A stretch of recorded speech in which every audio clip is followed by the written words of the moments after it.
দেখেন তো গাধার আওয়াজটা কেমন।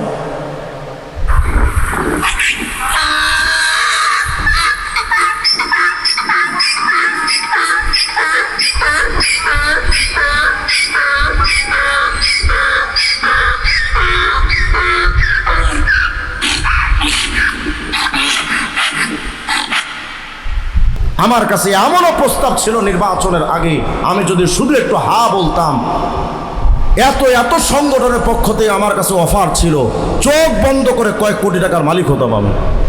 আমরা শুধু এই কথাগুলোই মানুষকে বোঝাতে চাই, ইসলামকে ইসলামের আদলেই মানা উচিত। আপনি মুসলিমও হবেন, ইমানদারও হবেন, আবার এমন ইসলাম চর্চা করতে চাবেন যে ইসলাম নিজেদের বানানো ইসলাম, যে ইসলামের সাথে ইহুদি খ্রিস্টানদের কালচারের কোনো তফাৎ থাকে না, এমন ইসলাম চর্চা করার তো কোনো সুযোগ নেই। আমি জাস্ট আপনাদের সামনে এই একটি বিষয়ের উপরে কথা বলার চেষ্টা করবো ইনশাআল্লাহ। সাউন্ডটা সুন্দর না, আমার ভিতরে ভরপুর সাউন্ড দেন, এটা রিভার্ব দেন, আর যদি এগুলো না চালান তাহলে এগুলো বাদ দিয়ে শুধু মাইক দেন।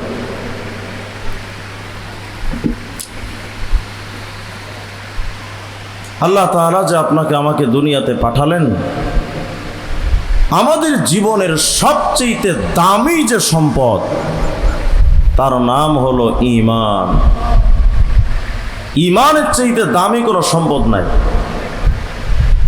কিন্তু আমাদের চালচলন, আমাদের মেজাজ, এটা দেখলে বোঝা যায় যে আমাদের কাছে সবচেয়ে মূল্যহীন হলো ঈমান। মানে ঈমানকে কোনো দাম দেই না আমরা, কিন্তু একজন মানুষের জীবনের সবচেয়ে দামি সম্পদ হলো ঈমান। কতটা দামি? যেহেতু মাগরিবের সময় কম, বিস্তারিত লম্বা আলোচনার সুযোগ নেই। একজন ঈমানদারের মর্যাদা আল্লাহর কাছে কাবার চাইতে বেশি। আর আস্তে কথা সুবহানাল্লাহ। একজন ঈমানদারের মর্যাদা আল্লাহর কাছে ফেরেশতাদের চাইতেও বেশি। তাহলে একজন ঈমানদারের দাম কত? আল্লাহর ফেরেশতার চাইতে বেশি, কাবার চাইতেও বেশি। কিন্তু এই মানুষের মধ্যে যারা ঈমানদার, তারা হয়তো 3.5 হাত বডির অথবা 26 ইঞ্চি হোক না কেন, যদি ঈমানদার হয়, ওই 26 ইঞ্চি মানুষটার মর্যাদা আল্লাহর কাছে কাবার চাইতে বেশি। কিন্তু যদি ঈমান না থাকে, কোরআনে কারীমের মধ্যে আল্লাহ তাআলা বেঈমান যাদের ঈমান নাই তাদের সম্পর্কে আল্লাহ বলেন, ওয়ালাকাদ যারানা লিজাহান্নামা কাসীরাম মিনাল জিন্নি ওয়াল ইনস লাহুম কুলুবুন লা ইয়াফকাহুনা বিহা ওয়া লাহুম আ'য়ুনুন লা ইউবসিরুনা বিহা ওয়া লাহুম আযানুন লা ইয়াসমাউনা বিহা উলাইকা কাল আনআম বাল হুম আদাল উলাইকা হুমুল গাফিলুন। এই আয়াতের মধ্যে আল্লাহ পাক বেঈমান যাদের ঈমান নাই তাদের মর্যাদা এবং কর্মকাণ্ড সম্পর্কে আলোচনা করেছেন। এটা বোঝার জন্য আগে সংক্ষিপ্তভাবে বোঝেন। আপনাদের এই অঞ্চলে যে কুকুরগুলো বাস করে, মানুষের মাথা তো একটা, বলেন তো কুকুরের মাথা কয়টা? কথাটা তো বললেন, মানুষের মাথা কয়টা? মানুষের চোখ 2টা, কুকুরের চোখ কয়টা? 2টো। মানুষের কান 2টা, কুকুরের কানও 2টা। কিন্তু আল্লাহ পাক বুঝাতে চাচ্ছেন, দেখো মানব জাতি, তোমার মাথা একটা, কুকুরের মাথা একটা। তোমার চক্ষু 2টা, কুকুরের চোখ আমি আল্লাহ 2টা দিলাম। তোমার কান 2টো, কুকুরের কানও আমি আল্লাহ 2টাই দিলাম। তোমার যেমন একটা অন্তর আছে, কুকুরেরও তেমন অন্তর আছে।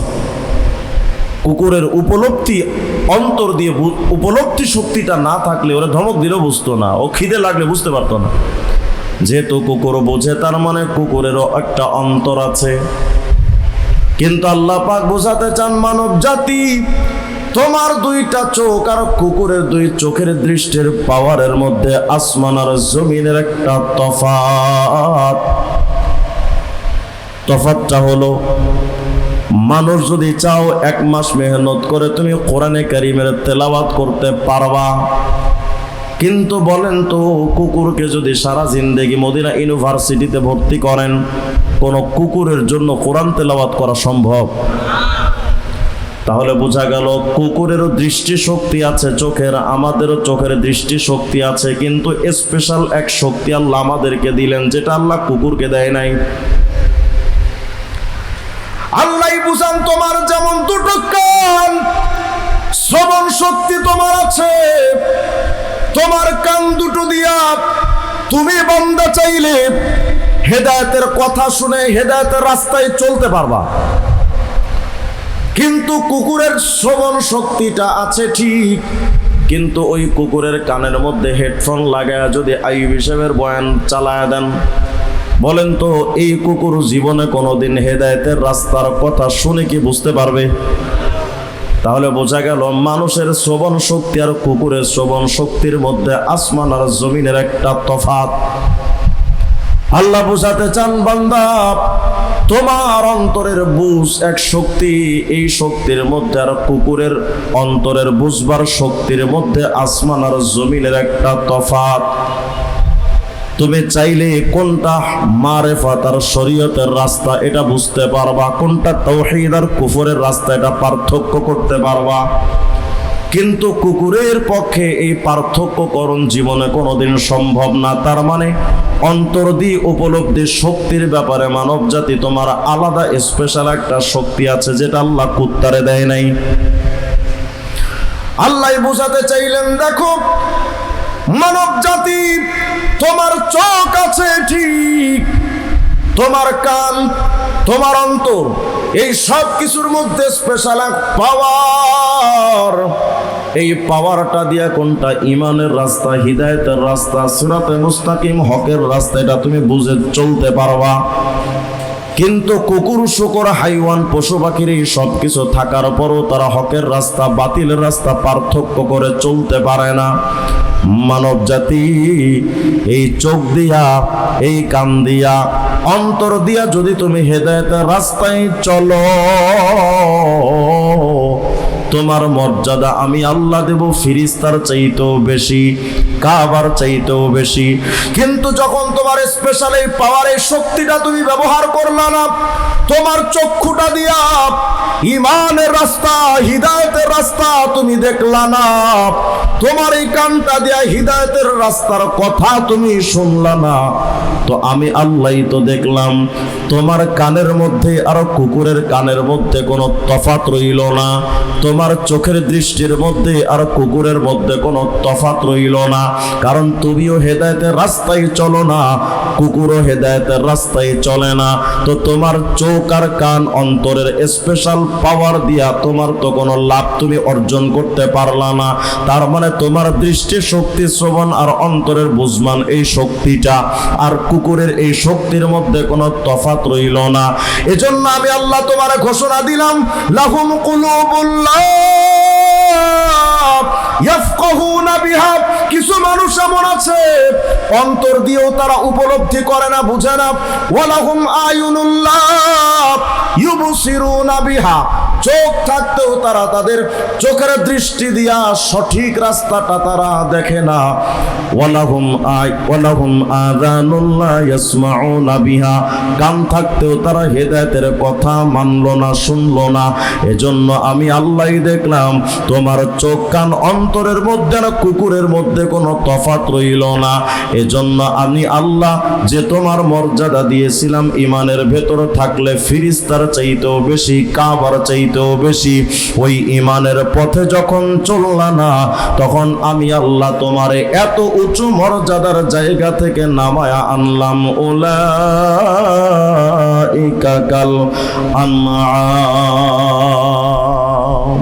তোমার মর্যাদা এখন তুমি কুকুরের মতো, তুমি শূকরের মতো, তুমি হাইওয়ান পশুর মতো।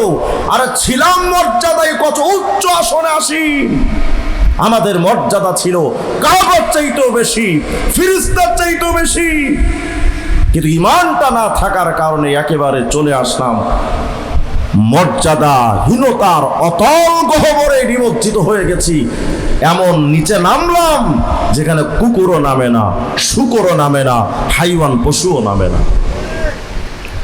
যদি বলেন হুজুর এটা কোনো কথা, নাস্তিকরা তো দেদারসে বলে বেড়াচ্ছে যে হুজুর আল্লাহ এরা কোনো ভদ্রতা দেখাইলেন, মানুষের কুত্তার মতো উদাহরণ দিলেন, আল্লাহ কুকুরের সাথে তুলনা দিলেন, এটাই কোনো ভদ্র সমাজের কাজ?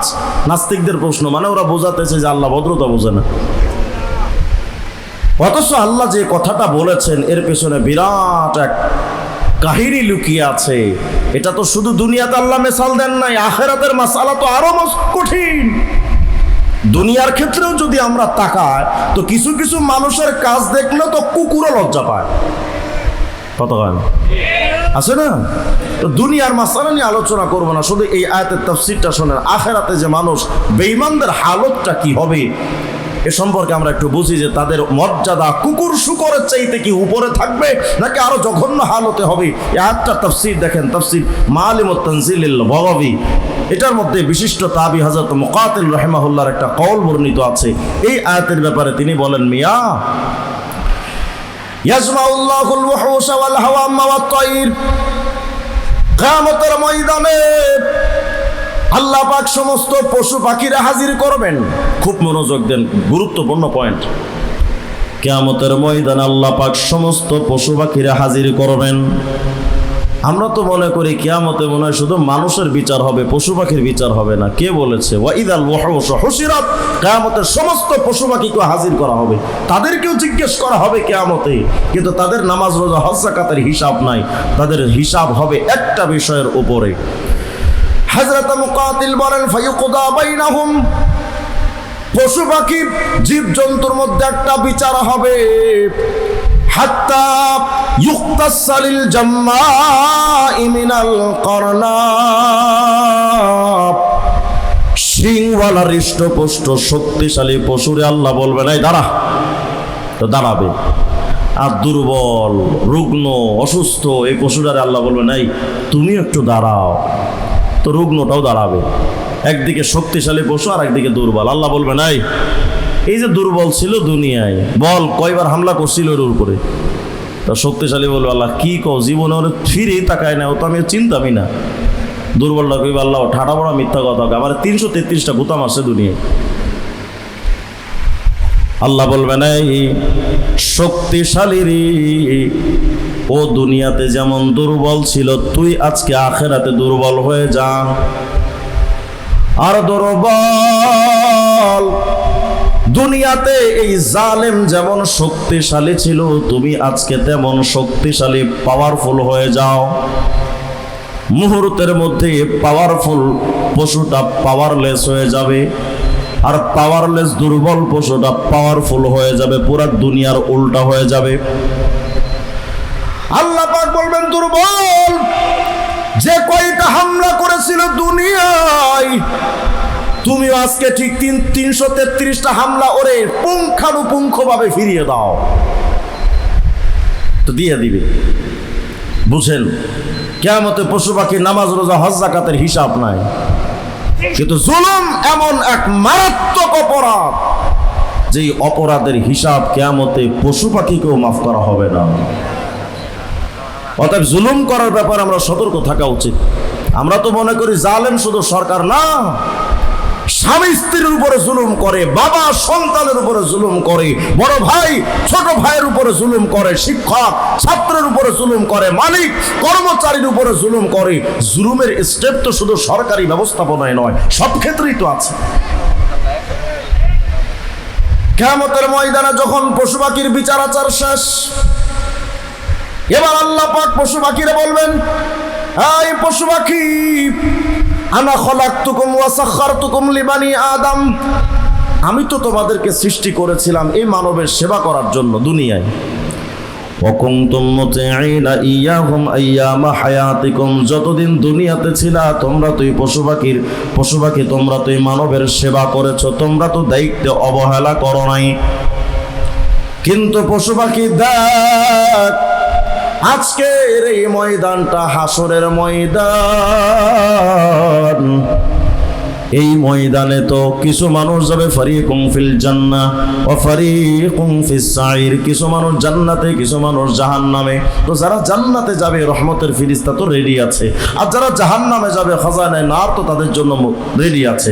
সুতরাং একটা কাজ কর, তোদের তো দুনিয়ার যে সেবা করছিলি ওটা তো আর এখন প্রয়োজন নাই, কারণ এই মানবের জন্য এখন ফেরেশতারা রেডি আছে। তোরা একটা কাজ কর, ফারজিউ ইলা মা কুনতুম আইকুনু তুরাবা, যেমন তোমরা আগে মাটি ছিলা এখন তোমরা আবার মাটি হয়ে যাও। মুহূর্তের মধ্যে সমস্ত পশু পাখিগুলো মাটি হয়ে যাবে। এই পশু পাখিগুলো যখন মাটি হবে, আমি এই তাফসীরটা শোনাচ্ছি ওই আয়াতটা বোঝানোর জন্য যে বেঈমান বা কুকুর শুকরের মতো যে আল্লাহ কেন বলেছেন এটা বোঝার জন্য। যখন সমস্ত পশু পাখিগুলো মাটি হয়ে যাবে, فَإِذَا الْتَفَتَ الْكَافِرُ إِلَى شَيْءٍ صَارَ تُرَابًا, এই দৃশ্যটা যখন দূর থেকে বেঈমানরা তাকায় দেখবে, আহারি কুকুর তো দেখি মাটি হয়ে গেল, শুকর তো দেখি মাটি হয়ে গেল, হাইওয়ান পশু পাখি তো সব মাটি হয়ে গেছে, কিন্তু বেঈমানরা তো কিয়ামতের ময়দানে শাস্তির ভেতরে আছে। আলমে বারজাখ কবরের জগতে তো শাস্তি পেয়ে গেছে, হাসরের ময়দানেও শাস্তি পাচ্ছে বেঈমান, আবার সামনে তাদের জন্য নিশ্চিত জাহান্নাম ছাড়া উপায় নাই। এই বেঈমানরা যখন দৃশ্য দেখবে কুকুরগুলো মাটি, শুকরগুলো মাটি, সমস্ত পশু পাখি মাটি হয়ে গেল, এই দৃশ্য দূর থেকে বেঈমান যখন দেখবে, ইয়াতামান্নাল কাফিরু হিনাইযিন ওয়া ইয়াকুলু ইয়া লাইতানি কুনতু ফি সূরাতি খিনজির। ওই সময় বেঈমানরা আল্লাহর কাছে আশান্বিত হয়ে বলবে, ওগো রব, দুনিয়াতে কেন আমারে তুমি মানুষ বানাইছিলা? আমারে যদি দুনিয়াতে শুকর বানাইতা, আমারে যদি ফি বাদিল বাহাইম, এই পশু পাখি কুকুর শুকর হাইওয়ান গরু ছাগল যদি বানাইতা, ওরা যেমন আজকে মাটি হয়ে গেল আমিও মাটি হয়ে যেতাম। কিন্তু আমারে মানুষ বানাইছ, কবরের জগতে শাস্তি ভোগ করেছি, কিয়ামতেও শাস্তি ভোগ করছি, আবার সামনে তো জাহান্নামও রেডি। কেন আমারে মানুষ বানাইলা? আমারে কেন তুমি কুকুর বানাইলা না? কেন আমার শুকর বানাও নাই? যদি আমার শুকর বানাইতে তো মাটি হয়ে যেতাম, আর শাস্তি ভোগ করা লাগতো না। ওই যে আল্লাহ বলছেন কিছু মানুষ কুকুরের মতো, উলাইকা কাল আনআম, এই যে এখন হাসরের ময়দানে মানুষ শুকর হতে চায়, কিয়ামতের ময়দানে বেঈমানরা কুকুর হতে চাইবে। আল্লাহ আমারে কেন কুকুর বানাইলা না? বারবার হাসরের ময়দানের শাস্তি সহ্য করতে পারবে না। কেন আল্লাহ আমারে তুমি কুকুর বানাইলা না? এ কথা কেন বলবে জানেন? আমরা তো মনে করি কিয়ামতে মনে হয় কোনো শাস্তি নাই, কিয়ামতে তো হিসাবের মাঠ, ওখানে আবার শাস্তি কিসের? যারা আপনারা মক্কা মদিনা গেছেন আপনারা দেখবেন মক্কার রাস্তাঘাটে কি দুপুরবেলা বা রাত্রেও বলেন, খালি পায়ে মক্কার রাস্তায় হাঁটা কি সম্ভব? কথা কয় কেন? সামান্য 40 থেকে 47 তাপমাত্রা, এই তাপমাত্রায় রাস্তাঘাট মক্কার হালতটা এমন, কোন মানুষের পক্ষে রাস্তায় খালি পায়ে হাঁটা সম্ভব না। গত 2 বছর আগে আমি যখন হজের সফরে গেছি, তো আমি হারামাইনে নামাজের জন্য আমি বাইতুল্লাহ গেছি, তো সাথে মোবাইল নেওয়া যায় নাই, তাড়াহুড়া করে জামাতে ঢুকেছি। তো জুতাটা কোনো রকম, বাঙালি জাতি তো আমরা তো আর উসুল টুসুল বুঝি না, কোন জায়গায় রাখতে হবে, কিভাবে রাখতে হবে, বাঙালি জাতি হিসেবে এটা আমাদের জ্ঞানের মধ্যে থাকে না। তো আমিও তো জাতে বাঙালি, কোনো এক জায়গায় বেউসুলিভাবে একটা জুতা রেখে আমি জামাতে দাঁড়িয়ে গেছি। তো মসজিদে হারামের একটা, ওখানে খাদেমদের একটা স্বভাব হলো, যদি বেউসুলিভাবে আপনি কোথাও জুতা রাখেন তো ওটা থাকবে না, ওটা ফালায় দিবেন তারা। তো স্বাভাবিকভাবে তাদের নিয়ম অনুযায়ী তারা ফেলে দিয়েছেন, আমি তো আর বুঝি নাই। তা আমি হারাম থেকে যখন হোটেলে যাব তো দেখি জুতা নাই, কি করব, সাথে মোবাইলও নেই। খুব পেরেশানিতে পড়ে গেলাম, আর ওখানে আশপাশে ফালানো জুতাও নাই যেটা বাদ দেওয়া, খুব টেনশনে পড়ে গেলাম। তো পরে মনে মনে ভাবলাম, দৌড় এত ভাবনার কি আছে, আমি তো জাতে বাঙালি, আমাদের পায়ের নিচের চামড়া তো আর সৌদি আরবের মানুষের মতো এত নরম না, তো ভাব নেওয়ার কি আছে, যায় যা আছে বিসমিল্লাহ ওলা বিল্লাহি রাসূলিল্লাহ, একেবারে খালি পায়ে হাঁটা শুরু করছে। বিশ্বাস করবেন 5 থেকে 7 সেকেন্ড, মিনিট তো দূরের কথা, 5 থেকে 7 সেকেন্ড ওই রাস্তায় চলার পর এত পরিমাণ মারাত্মক গরম, আমার মনে হচ্ছিল আমার পায়ের নিচের চামড়া মনে হয় রাস্তার সাথে থেকে গেছে, এত পরিমাণ গরম। তাড়াহুড়া করে একটা কার্টুনের উপরে গিয়ে দাঁড়িয়েছি, যে নামাজের পরে কিছু লোক এটা সেটা বিক্রি করে, একটা কার্টুন ফেলে রাখছে, ওটার উপরে গিয়ে দাঁড়িয়েছি। ওই দিন আমি মনে মনে ভাবতেছিলাম, আরে আল্লাহ, মক্কার জমিন থেকে সূর্যের দূরত্ব অন্তত 15 কোটি 14 লক্ষ কিলোমিটার। জমিন থেকে সূর্যের দূরত্ব কত? 15 কোটি 14 লক্ষ কিলোমিটার, 1500 কিলো না, 15 কোটি 14 লক্ষ কিলোমিটার জমিন থেকে সূর্যের দূরত্ব। এরপরে এর মাঝখানে তো আরো কত ধরনের আবরণ দিয়ে আল্লাহ পাক এই তাপমাত্রাকে কন্ট্রোল করেছেন হিসাবের বাহিরে। আমি মনে মনে ভাবলাম, 15 কোটি 14 লক্ষ কিলোমিটার দূরে সূর্যের তাপ মক্কার মাটিরে যদি এত গরম করে দেয়, ওই কিয়ামতের ময়দানে হাবিবে কিবরিয়া বলেন, তাদনু শামস, সূর্যটা নিকটবর্তী করা হবে কামিকদারি মিল, একেবারে মাথার 1 মাইল উপরে, অথবা সোরমাদানির কাঠি বরাবর মাথার সামান্য উপরে, কোন ধরনের আবরণ থাকবে না। এত কাছে সূর্যের তাপ, ওই তাপে হাসরের ময়দানের মাটি কতটা মারাত্মক হালত জানি হবে। আল্লাহর হাবিব বলেন, এই হাসরের ময়দানে মানুষ যে উঠবে হুফাতান উরা, পায়ে জুতাও থাকবে না, গায়ে কোনো কাপড়ও থাকবে না, উলঙ্গ হালতে খালি পায়ে মানুষ হাসরের ময়দানে উঠবে। ওই মক্কার ওই দিন আমি ভাবতেছিলাম, সামান্য মক্কার মাটির তাপ যদি আমি আমার পায়ের নিচে এই তাপের যন্ত্রণা যদি সহ্য করতে না পারি, কিয়ামতের হাসরের ময়দানের মাটির তাপের কষ্টটা কিভাবে সহ্য করা সম্ভব? মুস্তাদরাকে হাকিমের মধ্যে এজন্য একটা হাদিস আসছে, বেঈমানরা এক সময় বলেই বসবে, ও আল্লাহ লিরসালিকা বিলান নার আইসারু ইলাইয়া মিম্মা উলকি, আল্লাহ প্রয়োজনে আমাদেরকে আপনি জাহান্নামে দিয়া দেন, তবু আল্লাহ হাসরের আযাব থেকে বাঁচায়া দেন। আল্লাহ, এই হাসরের আযাব সহ্য হয় না, আমাদেরকে জাহান্নামে দেন, কিন্তু হাসরের আযাব থেকে বাঁচা। কল্পনা করেন তো হাসরের আযাবটা কত মারাত্মক হবে। এই কঠিন শাস্তির মধ্যে বেঈমানরা যখন দেখবে কুকুরগুলো মাটি, শূকরগুলো যখন মাটি, এই দৃশ্যটা যখন বেঈমান দেখবে, ওই সময় কিয়ামতের ময়দানে বেঈমানরা কুকুর শূকর হতে চাইবে। সূরা নাবার শেষ আয়াত আল্লাহ বলেন, ওয়া ইয়াকুলুল কাফিরু ইয়া লাইতানি কুনতু তুরাবা,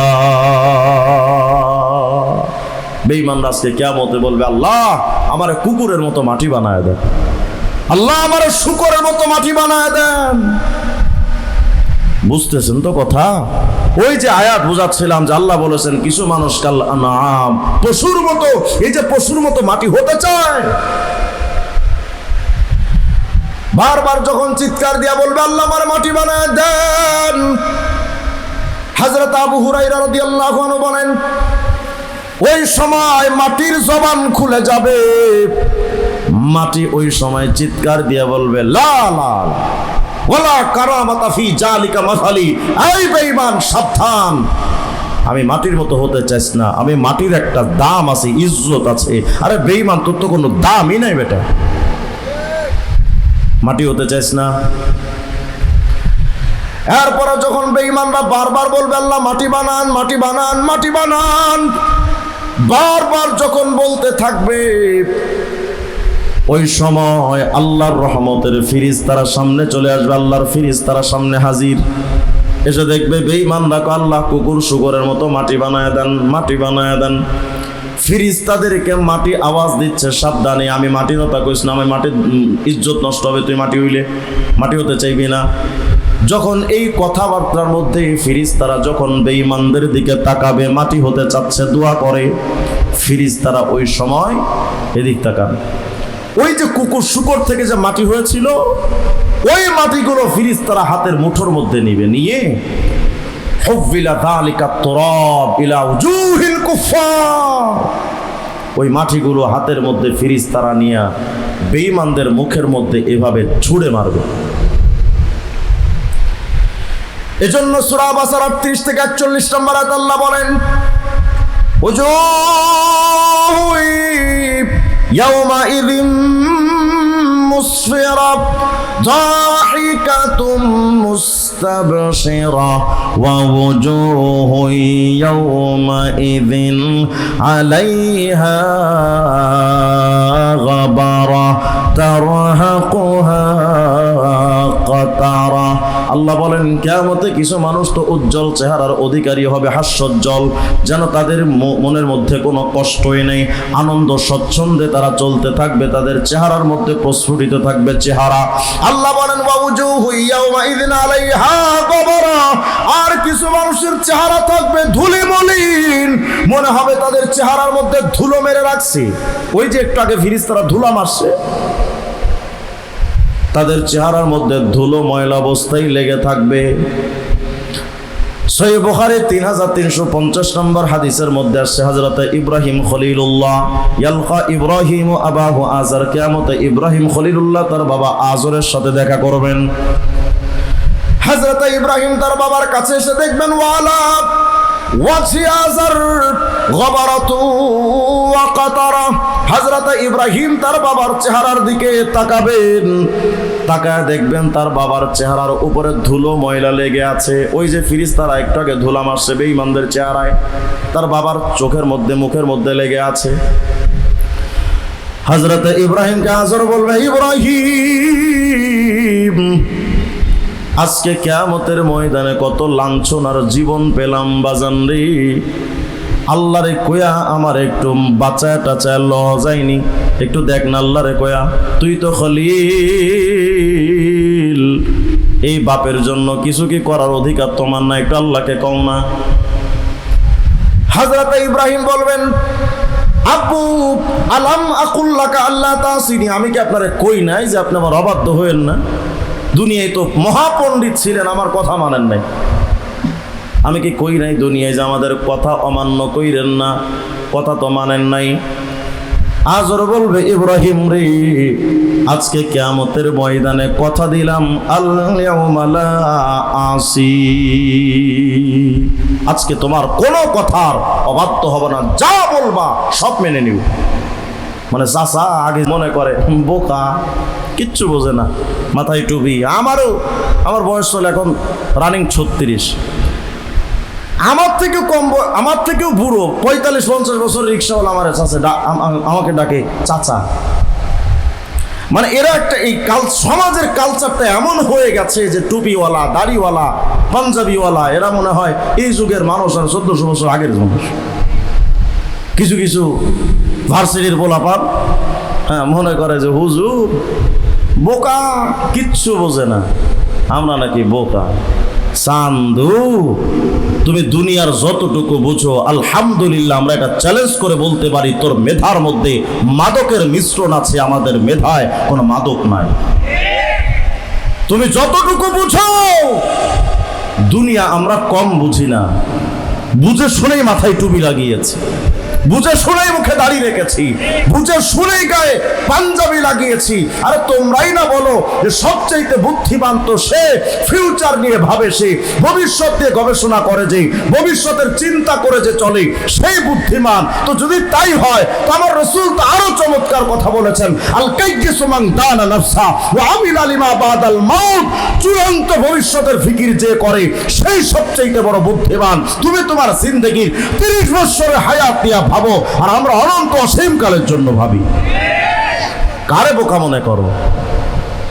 তুমি তোমার নফসের গোলাম। তুমি দাড়ি কাটো নফসের গোলামি করে, তুমি তোমার প্রেমিকার গোলাম, তুমি তোমার স্ত্রীর গোলাম, তুমি তোমার ফ্রেন্ড সার্কেলের গোলাম। আলহামদুলিল্লাহ, আমরা শুধুমাত্র আল্লাহর গোলাম। বোকা মনে করার সুযোগ নাই মিয়া। যথেষ্ট জ্ঞান বুদ্ধি আমাদের আল্লাহ যথেষ্ট দিয়েছেন, আলহামদুলিল্লাহ। দাড়ি কাটলে যে ব্লুটুথ বয় দেখা যায়, এটা আমরা বুঝি। আল্লাহ আমাদের সবাইকে হিদায়াত দান করেন। আজকে দুনিয়াতে হুজুরদের কথা মনে করে যে হুজুররা বোকা, এরা কি বুঝে? কিয়ামতের ময়দানে দেখা যাবে ওই আসরের মতো ইব্রাহিমের কাছে, বাবা দুনিয়াতে বুঝি নাই, আজকে আমারে বাঁচা। হযরত ইব্রাহিম খলিলুল্লাহ এবার আল্লাহকে বলবেন, আল্লাহ ইন্নাকা ওয়া'আদতানি আল্লা তুখজিয়ানি ইয়াওমা ইউবাসুন। আল্লাহ, আপনি না দুনিয়ায় বলছিলেন যে কিয়ামতে আমারে অপমান করবেন না। ফাআইয়ু খিজি আখজা মিন আবিয়াল আবাদ। এর চাইতে বড় অপমান কি যে আমার বাপেরে আপনি জাহান্নামে দিবেন আর আমারে জান্নাতে? বাপ সন্তানের এই দূরত্ব, এর চাইতে বড় অপমান আর কি হতে পারে? আল্লাহ বলবেন, ইব্রাহিম কি করতে হবে বলো? আল্লাহ, আপনি আমার বাবা আজরকে একটু বাঁচায় দেন, জান্নাতি ফয়সালা করে দেন। আল্লাহ বলবেন, ইব্রাহিম ইন্নাল্লাহা ক্বাদ হাররামাল জান্নাতা আলাল কাফিরিন। ইব্রাহিম, আমি তো কাফেরদের জন্য জান্নাত আজকে নিষিদ্ধ ঘোষণা করেছি, এটা তো হবে না। তুমি আমার খলিল হতে পারো, বেঈমানদের জন্য জান্নাত হারাম, ওটা হবে না। তবে ও ইব্রাহিম, বাপের জন্যই তো কথা বলছো, তোমার বাপ কই? উনজুর তাহতারি জেলাই, পায়ের গোড়ালি নিচে তাকাও তো। তো ইব্রাহিম আলাইহিস সালাম নিজের পায়ের দিকে তাকায় দেখবেন তার বাবাকে 4 পা বিশিষ্ট একটা পশু বানিয়ে আল্লাহ ইব্রাহিমের পায়ের গোড়ায় ফেলে রেখেছেন। উলাইকা কাল আনাম। আল্লাহ বলেন, বেঈমানরা পশুর মতো। এই যে পশু, রিয়েলি পশু বানিয়ে ফেলেছেন আল্লাহ। এটা তো গেল হাসরের ময়দানের হালত। সূরা হুদের 6 নম্বর আয়াতের মধ্যে আল্লাহ পাক বলেন, ফাআম্মাল্লাযীনা শাকু ফাফিন্নারি লাহুম ফিহা যাফীরুন ওয়া শাহীক। আল্লাহ বলেন, জাহান্নামী দুর্ভাগারা যখন জাহান্নামে যাবে, তাদের কণ্ঠের আওয়াজ জাফির হবে, শাহীক হবে। মা মানা জাফির ওয়া শাহীক, কি অর্থ জাফির আর শাহীকের?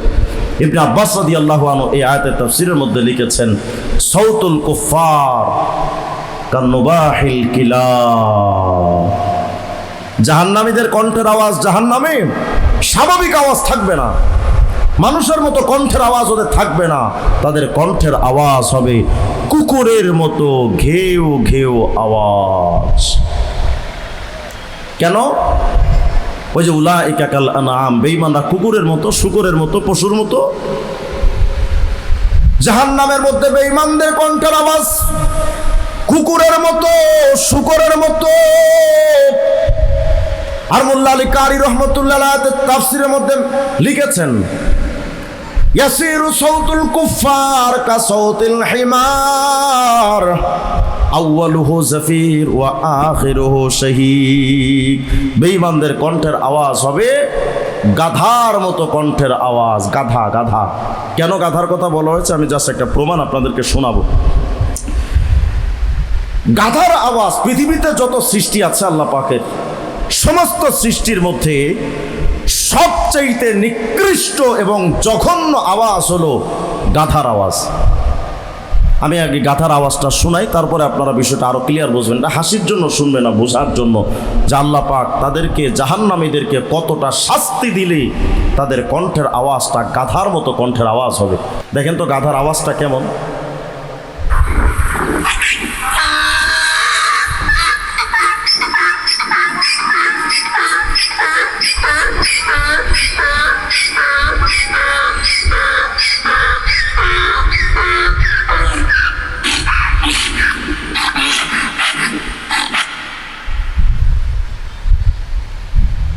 কি বুঝলেন?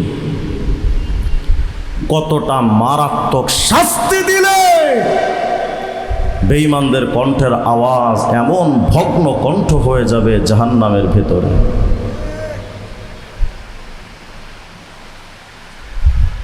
আল্লাহ রাব্বুল আলামিন বলেন, বেঈমানরা উলাইকা কাল আনআম, বেঈমানরা কুকুরের মতো, শূকরের মতো, পশুর মতো। এই যে জাহান্নামে তাদের কণ্ঠের আওয়াজও গাধার মতো। অথচ আপনার আমার মধ্যে কোনো ইহসাস, অনুভূতি, শক্তি জাগ্রত হয় না। একজন ইমানদারের মর্যাদা আল্লাহর কাছে কাবা ফিরিস্তার চাইতেও বেশি, কিন্তু বেঈমানদের অবস্থা হলো কুকুর শূকরের চাইতে বালহম আদাল, আরো নিকৃষ্ট। বন্ধু, এই টোটাল আলোচনা দিয়ে জাস্ট আমি একটা বিষয় আপনাদেরকে বোঝাতে চাচ্ছি যে ঈমান কত দামি সম্পদ, ঈমান কত সেনসিটিভ ব্যাপার। ঈমান থাকলে ফিরিস্তার চাইতে দামি, আর ঈমান না থাকলে কুত্তার চাইতে জঘন্য। অথচ এই ঈমান নিয়ে আপনার আমার কোনো ফিকির নাই। বাড়িটা নিয়ে ফিকির আছে, রংচং বাকি, ইলেকট্রিক জিনিস লাগাতে বাকি, বৈদ্যুতিক তারের সব কিছু নিয়ে আসো, টাইলস করো, ডেকোরেশন করো, কত কিছুর ফিকির। দুনিয়ার সব কিছুর জন্য ফিকির করার সময় আছে বন্ধু আপনার আমার। কিন্তু আহারে, আমি যদি প্রশ্ন করি এখানে গত 1 বছরে ঈমানের পেছনে মেহনত করেছেন কয়জন, হয়তো দুর্ভাগ্যজনকভাবে কয়েকজন লোক পেতে পারে, বাকি অসংখ্য লোক এমন থাকবে যারা মেহনত করার সুযোগ পায়নি। ঈমানের মেহনতটা আপনার আমার সময় হয় না, বহুত ব্যস্ত আপনি আমি। আর ঈমানটা আপনার আমার কাছে এতটা সস্তা হয়ে গেছে, আপনি আমি হয়তো ঈমানটা চিনি না, ঈমান কত দামি সম্পদ, কিন্তু বেঈমানরা চেনে ঈমান কত দামি। বেঈমানরা জানে ঈমান সবচেয়ে দামি, যে কারণে বেঈমানরা মুসলমানদের থেকে টাকা পয়সা চায় না। আপনি যদি খ্রিস্টান মিশনারির কাজ দেখেন তো দেখবেন লক্ষ লক্ষ কোটি কোটি ডলার তারা খরচ করছে মুসলমানদের পেছনে শুধু ঈমান নষ্ট করার জন্য। কথা হয়, খ্রিস্টান মিশনারিরা কিন্তু আপনার কাছে টাকা চাবে না, বরং উল্টা আপনাকে প্রয়োজনে মাসিক বেতন দিবে।